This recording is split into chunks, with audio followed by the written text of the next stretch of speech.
തെക്കേ അമേരിക്കൻ രാജ്യമായ വെനിസ്വേലയിൽ കെനിയയിൽ നിന്നുള്ള മിഷണറി വൈദികനെ കൊല്ലപ്പെട്ട നിലയിൽ കണ്ടെത്തി. മൊണഗ സംസ്ഥാനത്തെ ഗ്വാര പട്ടണത്തിൽ കാണാതായ ഇൻസ്റ്റിറ്റ്യൂട്ട് ഓഫ് കൺസോളാറ്റ മിഷണറി സംഘമായ ഫാദർ ജോസിയ ആസ കൊഗലിനെയാണ് മരിച്ച നിലയിൽ കണ്ടെത്തിയത്. വനത്തിൽ നിന്നാണ് മൃതദേഹം കണ്ടെത്തിയതെന്നും പോലീസ് പറഞ്ഞു. ജനുവരി 1 രാവിലെ 9 മണിയോടെ ടുക്കുപിറ്റ മുനിസിപ്പാലിറ്റിയിലെ പലോമ സെക്ടറിലുള്ള തന്റെ വസതിയിൽ നിന്ന് വൈദികൻ സൈക്കിളിൽ പുറപ്പെട്ടതാണെന്ന് ദൃക്സാക്ഷികൾ മൊഴി നൽകിയിട്ടുണ്ട്. രാവിലെ 11 മണിയോടെ കാണാതാവുന്നതിന് മുമ്പ് ദേശീയപാതയുടെ ഒരു ഭാഗത്തുള്ള ജനോഗോസെബെ സെറ്റിൽമെന്റിലെ താമസക്കാരെ അദ്ദേഹം സന്ദർശിച്ചതായും സ്ഥിരീകരണമുണ്ട്. പിന്നീട് എന്ത് സംഭവിച്ചെന്നാണ് അവ്യക്തമായി തുടരുന്നത്.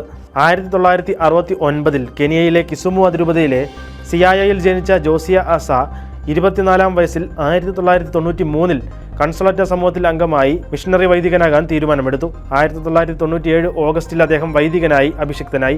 വൈകാതെ വെനിസ്വേലൻ പൗരത്വം സ്വീകരിച്ചു. വരാവോ ജനതയുടെ അപ്പോസ്തലനും സഹോദരനുമായി അദ്ദേഹം തന്റെ പൗരോഹിത്യ ജീവിതത്തിന്റെ ഭൂരിഭാഗവും ജീവിച്ചതെന്നും പ്രദേശവാസികളുടെ ആവശ്യങ്ങൾ എപ്പോഴും ശ്രദ്ധിക്കുകയും അവരുടെ പോരാട്ടങ്ങളിൽ കൂട്ടാളിയായി പ്രവർത്തിക്കുകയും ചെയ്തിട്ടുണ്ടെന്ന് വെനസ്വേലയിലെ പൊന്തിഫിക്കൽ മിഷൻ സൊസൈറ്റി അനുസ്മരിച്ചു. തിരുപ്പട്ടം സ്വീകരിച്ചത് മുതൽ വെനിസ്വേലയിൽ അദ്ദേഹം സേവനമനുഷ്ഠിക്കുകയായിരുന്നു.